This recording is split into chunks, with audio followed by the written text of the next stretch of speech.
previously, when we talk about an increase in demand, okay, so this is the diagram that we look at, okay. So you can see that even if the price is held constant, so pick any price you want, hold the price constant.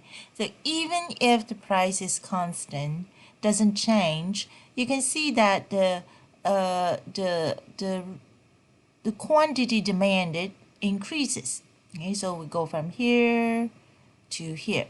Okay, so that means there are other factors that can lead to a change in demand, okay, other than the price of the good itself. Okay? So we call them determinants of demand. So these are factors that will influence our willingness and ability to buy something. Okay? Obviously, the list can be much longer than what we have here, but in this course, we will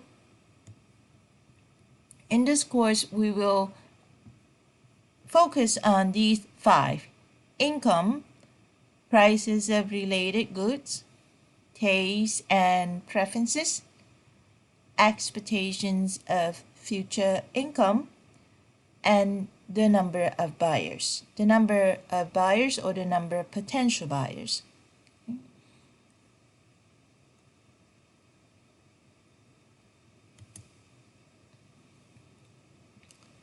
When it comes to the effect of a change in income on demand of a good or service, there are two types of goods and services. So the first type is called a normal good. It's a type of good whose demand increases while the income increases. In contrast, when the income decreases, the demand for this type of good also decreases. So that means the demand for a normal good is positively related to the income. So when you look at the definition, that pretty much applies to almost everything that we observe in our daily life. So the other type of good is called the inferior good. So here we want to make sure that the word inferior doesn't have any negative implications to it. So it doesn't mean that this is a bad good or an inferior good, literally. In economics, inferior good simply refers to the type of good whose demand decreases while the income increases. Okay? So when we become richer, we tend to consume less of this type of good. Okay? In contrast, when we become poorer, when our income drops, we tend to buy more of this type of good. Okay? So as you can see, inferior good is probably not something that we will pick up very quickly in our daily life, but and a lot of times it is in it is context is in terms of a context. So what are some of the example of inferior good? So if you win a lottery, for example, okay, are you gonna go to a fancy restaurant, or are you gonna continue to eat at the food stand downstairs, or go to the McDonald's, Burger King? Okay, so many of you probably will not visit McDonald's as much anymore, or Burger King for that matter. Many of you probably will not eat, the food at the hot dog stand, the burger stand, and the halal food downstairs, right? So in that case, that types of good is called an inferior good. Okay? So to put it in a context, so more than a decade ago, we had a very severe recession. So in 2008, we had an economic meltdown following a financial meltdown. So a lot of businesses were hit very, very hard. Okay? So for example, Tiffany's, the brand name jewelry stores, okay, was hit very, very very hard. Other businesses too, Nordstrom, Macy's, even a lot of the electronics businesses, Best Buys, and so on and so forth. But there were a few businesses that fared quite well during that period of time. Okay? There were even businesses, there were even stores, companies whose shares of companies whose shares actually hit record high during that period of downturn. Okay? Can you guess which companies did quite well? Can you guess which companies whose shares hit record high during that period of time?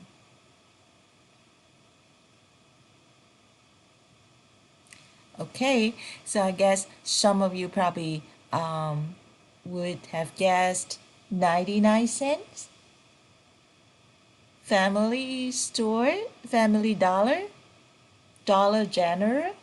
So those are some of the stores that did very, very well. They did not just survive, but they did very well during the downturn. And the stocks of their companies, the shares of their company actually reached record high at that time. So in that case, they are inferior good. They are inferior good. So let's look at an example. In this lesson, we are going to do quite a few examples. Every time we work on an example, I would like you to turn off the video, pause for a few minutes, so that you can work on this exercise yourself before you look at the answer. Okay, so that's probably a more effective way to learn. Okay, so whenever I ask you to work on an exercise, let's turn off the video for a few minutes. Okay, work on it or think about it, and then come back. Okay, so here's an example. The economy is experiencing an economic boom. What may happen to the demand for goods and services? Okay, so think about it, and then try to explain your answers briefly, and also with the help of a diagram, a demand curve. Okay, so let's take a pause.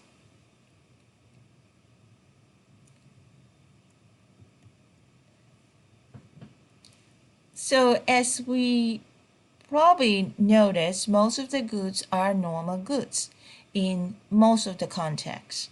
So in this case, as the economy is experiencing an economic boom, is doing well, people are likely to buy more of goods and services. Okay, so the demand for goods and services increases. Okay, so let's look at the diagram here. Okay. Okay, so you can see that initially this is our demand curve, D1. Let's denote it as D1. An increase in demand is illustrated by a rightward shift of the demand curve. So let's denote it as D2, the new demand curve as D2. Okay, so usually I like to throw in an arrow, but it's optional. Okay.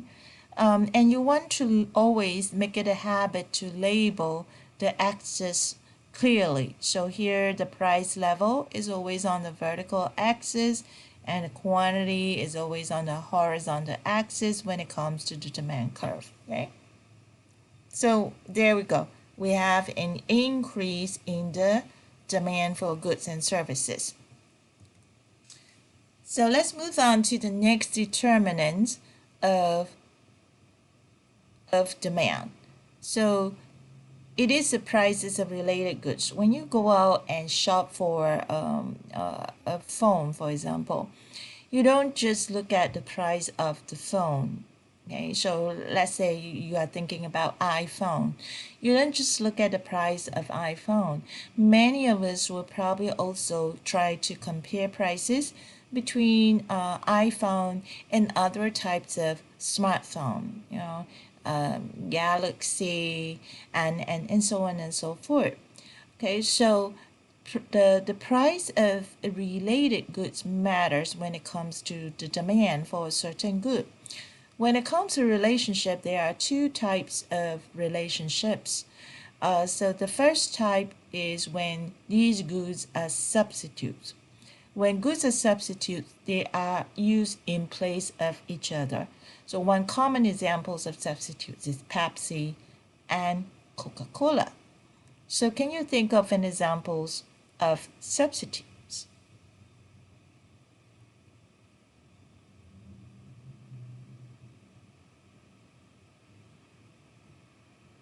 Well, most of you probably can think of Burger King and McDonald's, right? How about what else? PC and PC and Mac, right? So those are substitutes. Complements. So goods can be complements when they are used together. They may not always be used together, but they are often used together. Okay? So, for example, gasoline and cars, that's one common examples of complements. Okay? Most cars these days still run on gasoline. Okay? Can you think of other examples of complements?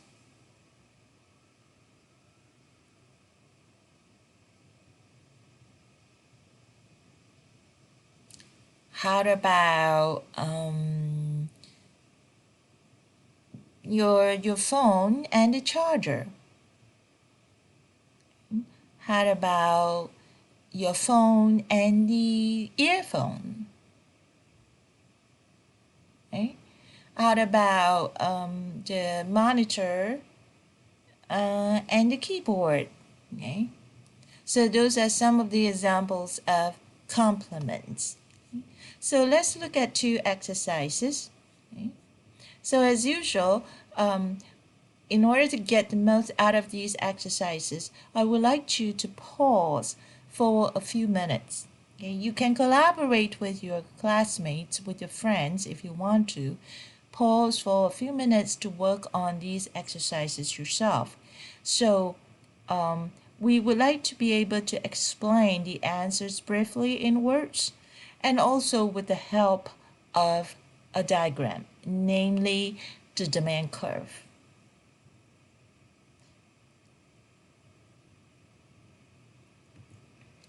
So let's pause for a few minutes.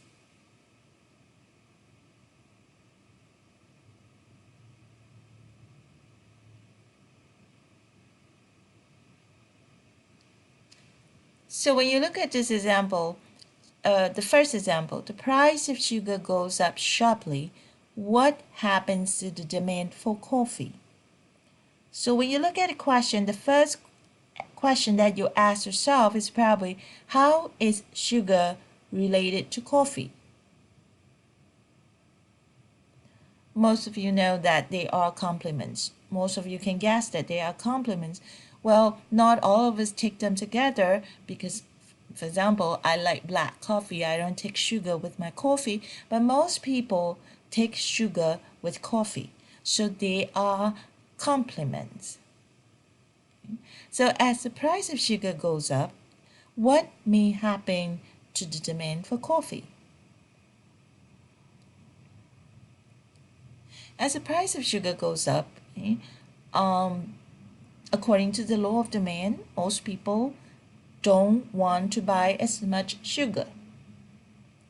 And because a lot of people tend to take coffee together with sugar, so if they don't buy as much sugar, they probably don't buy as much coffee either. So this is likely to lead to a decrease in the demand for coffee. So let's look at the diagram.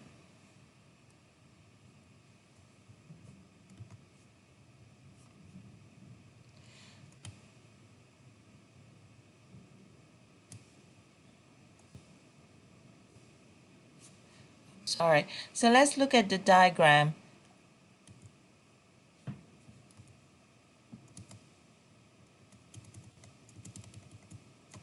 Okay, here we go. Let's look at the diagram. Once again, you want to label the axis carefully, okay? So that everybody's clear what market we are talking about. We're not interested in the market of sugar here. We're interested in the market of coffee. Okay? So the price of coffee on the vertical axis and the quantity of coffee on the horizontal axis. Okay? So we know that there is going to be a decrease in the demand for coffee. So this is the initial demand curve. Okay? So a decrease in the demand is illustrated by a leftward shift of the demand curve. Okay?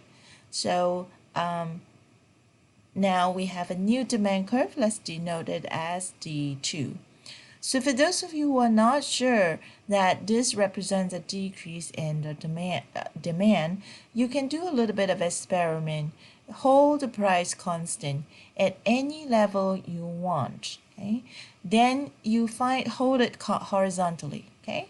So then you find out with the leftward shift, the quantity demanded on the new curve is always smaller.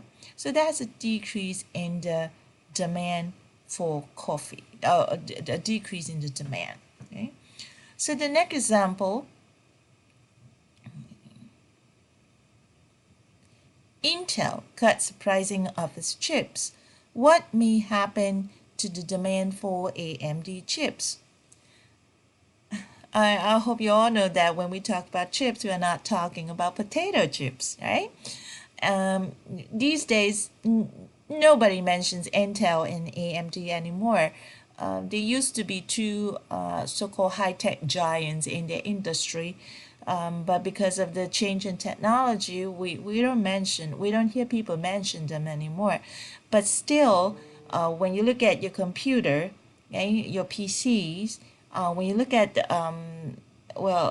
the specifications very carefully, you can still see that the microprocessor chips in your PC that goes into the PC that goes into your desktop, your laptop, they are made by Intel. Okay. To a lesser extent, you may see AMD chips, but not as much anymore. So there used to be two fierce competitors with each other. In other words, they are substitutes. Intel cuts the pricing of its chips. So that means, according to the law of demand, we would expect people to buy more chips from Intel. As a result, they will turn away from the substitutes, which is AMD. Okay? So we are likely to see a decrease in the demand for AMD chips. So graphically, this is represented by a leftward shift of the demand curve again. Okay?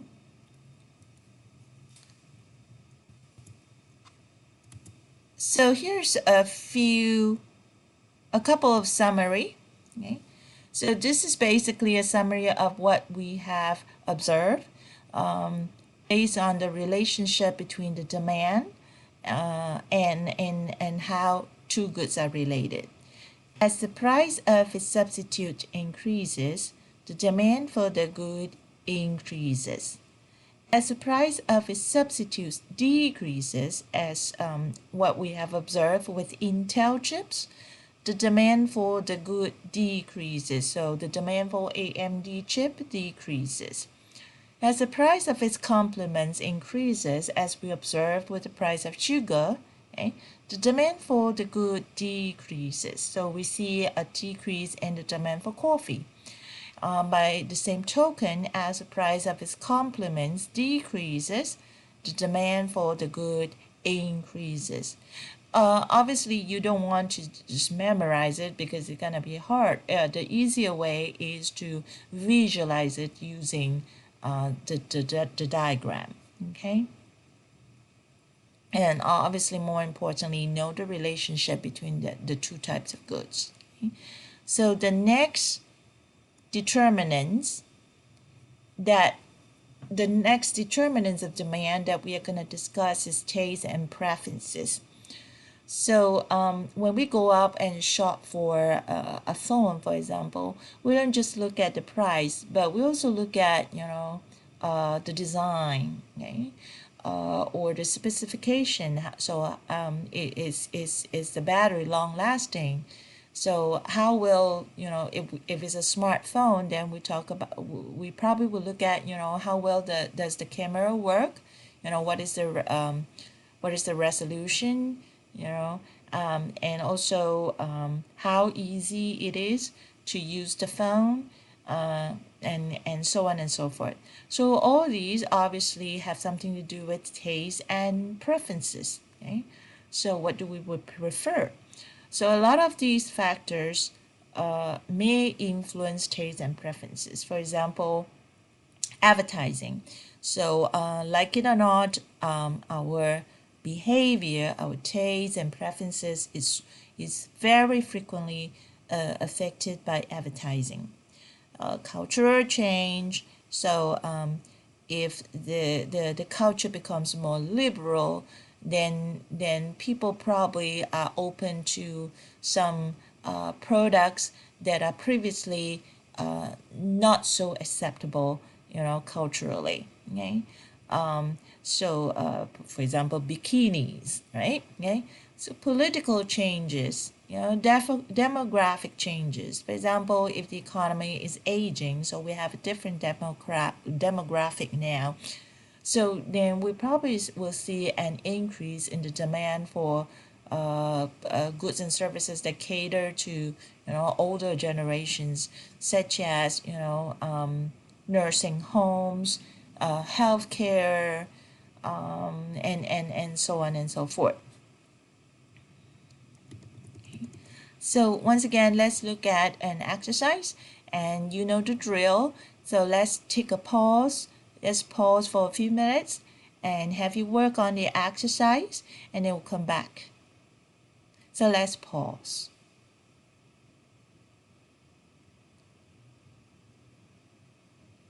So the health department has raised awareness about health problems related to smoking. What may happen to the demand for cigarettes? Okay.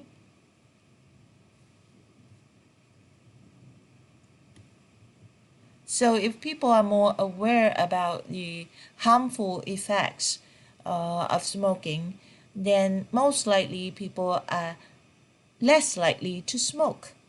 So we are likely to see a decrease in the demand for cigarettes. Okay? So when you look at the answer, once again, well, I don't write down the words, but in your exercise or your assignment or your exam, you want to make it a habit to be able to explain your answers briefly in words. Okay? So I just say it out loud. I don't write it down, but you do have to write it down. Okay? Also, we want to answer our questions whenever we can with the help of a demand curve. Okay? So we have the price of cigarettes and the quantity of cigarettes on both axes, and then initial demand curve denoted as T1. Okay? And we have a decrease in the demand for cigarettes that is represented by a leftward shift of the demand curve. We now have D2 as our new demand curve.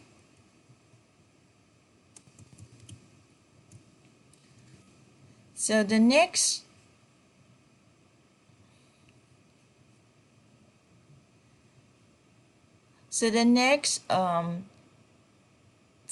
determinants of demand that I would like to talk about is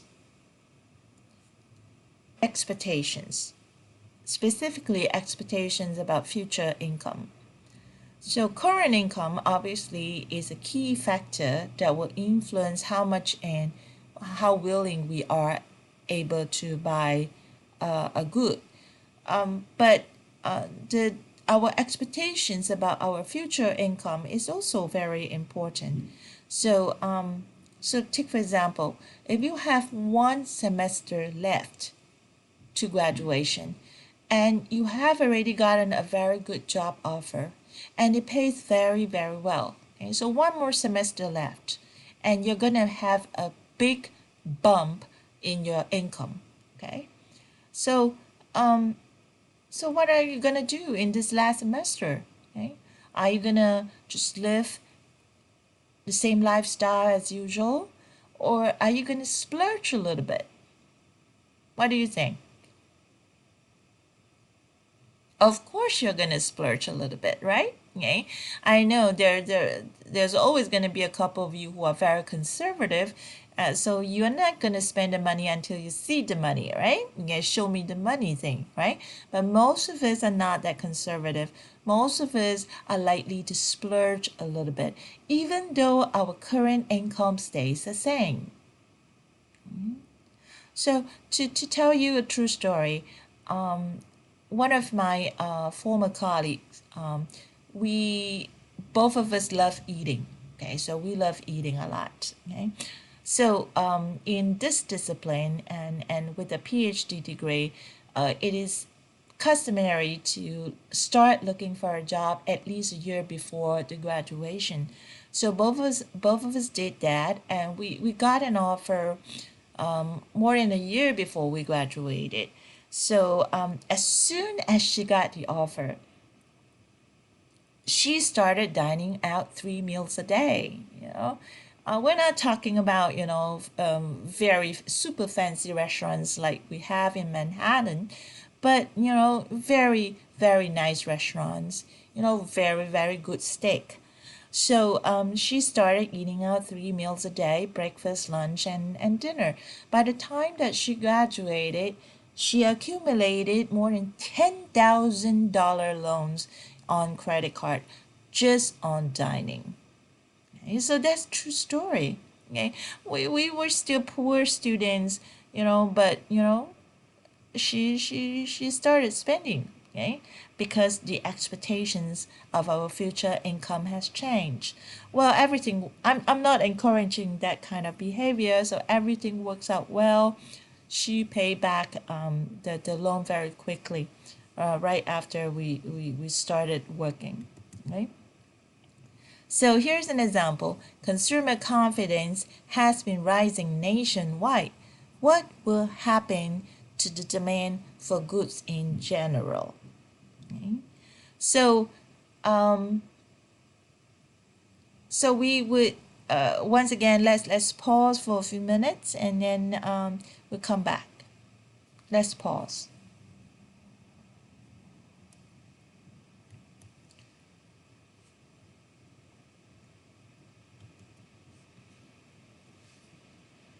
So as people feel more confident about the future, they are likely to spend more. Okay?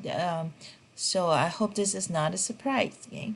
So the demand increases. So we have a rightward shift of the demand curve. Okay?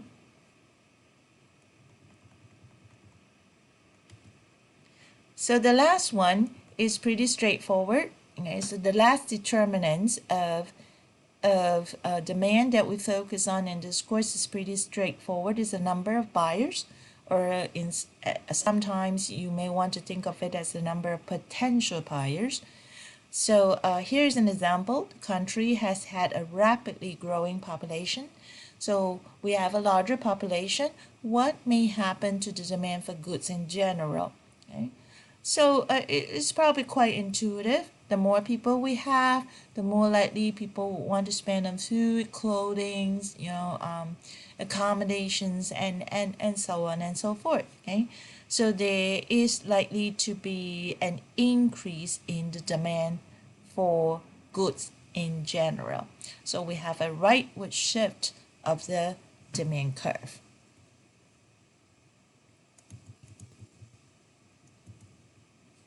Okay. So we are wrapping up the determinants of demand. I would like you to consider these exercises, to work on these exercises. Okay? So consider the market for mean events in each of the following events. Identify which of the determinants of demand is affected and indicate an increase or decrease in demand for mean events. Okay? So let's try to spend some time on these exercises. Like I said, you want to be able to explain your answer briefly in words and also with the help of demand curve, of a diagram of demand curve.